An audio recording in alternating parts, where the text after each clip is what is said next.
All right, welcome to this explainer. Today we are taking on a really fun and super practical challenge. We're going to build a foundational A2 English grammar toolkit, and then we're going to apply those exact tools to a real-world mission, successfully communicating at a hotel check-in desk. Whether you're traveling for business, heading to a medical conference, or just going on vacation, mastering these absolute essentials will make your life so much easier. Picture this. Have you ever been mid-sentence and suddenly, bam, you totally mix up his and her?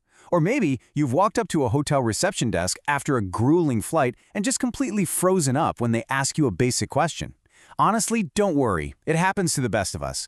Okay, let's dive into this and make sure that never, ever happens to you again.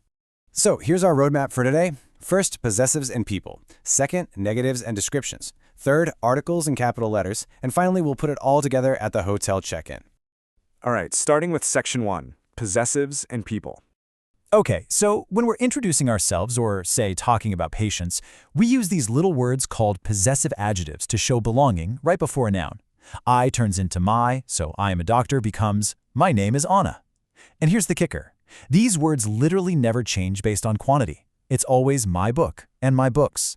In a clinic, you'd say his blood pressure is high, regardless of whether he has one symptom or a dozen. Now, when you're introducing people, there's a really quick rule you gotta know for singular versus plural. For one person, just use names, which is short for name is, like my name's Lena. But for two or more people, you've got to swap that to names are. So our names are Anna and Lena. It's a tiny adjustment, but man, it makes your English sound instantly more natural. Now, what's really interesting about this slide is this is where the absolute most common mistake happens, mixing up your, his, and her. The golden rule here relies completely on where the person is in the conversation. You only use your when you're speaking directly to the person. If you're gossiping about a guy, use his. Speaking about a woman, it's her. So if you're looking at a photo of a celebrity, you'd say that's her real name because, well, she obviously isn't in the room with you. So here is a massive insider tip for you to take away. Before you even let the word your leave your mouth, just pause and ask yourself, am I talking to this person? If you're looking right at a new patient or a hotel receptionist, go ahead and say, what's your name? But if the answer is no, and you're just talking about somebody else, you absolutely must use his for a man or her for a woman. It's really that simple. Moving right along to Section 2, negatives and descriptions. To make the verb to be negative, it's super easy. We just slip the word not right after the verb. So is plus not becomes isn't, and are plus not becomes aren't.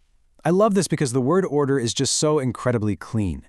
In a medical setting, instead of some confusing jumble of words, you clearly state, the result isn't ready, or these tablets aren't strong. Next up, we've got a very specific and just incredibly useful question structure. What is like? We use this when we want someone to describe the character, the personality, or the core qualities of a person or a thing. Like, if you ask, what's your new boss like, you're digging into their personality. You might hear, oh, he's kind, but very busy. Or if you ask about a place like, what's the new hospital like? They might say, it's big and modern. Just remember, we use what's like for one thing and what are like if you're asking about two or more things, like what are your parents like? So, the crucial point is that you have to be super careful not to confuse two questions that sound very similar. What does she look like? Asks strictly about physical appearance, hair color, height, that sort of thing. But what is she like asks about her character. Is she kind? Is she funny? Serious? Knowing this distinction totally saves you from describing someone's brown hair when they were actually asking if she was a nice person. All right, Section 3, Articles and Capital Letters. Okay, I know articles can be a bit tricky, but here's the deal. When you first mention something nonspecific, just use a or an, like, I'd like a single room. It's like pulling a random room out of a hat. But once the receptionist knows exactly which room you mean, you switch to the specific the, as in, where is the lift? Sometimes we just drop the article entirely, like with adjectives. She's single. And here is a golden rule for travel. Always use a or an for jobs. I am a doctor. Now, when you're filling out that hotel arrival card, capital letters are strictly enforced. Names, countries like Denmark, nationalities like American, languages, and even days of the week absolutely demand a capital letter. Actually, a lowercase Tuesday is a dead giveaway of bad grammar. And please, never forget, the word I, when you're talking about yourself, is always a capital letter, no matter where it's hiding in the sentence. Let's move to and see how this builds perfectly into our travel vocabulary. Think of country, nationality, and language as this sort of triad that all require capital letters: Germany, German, and German.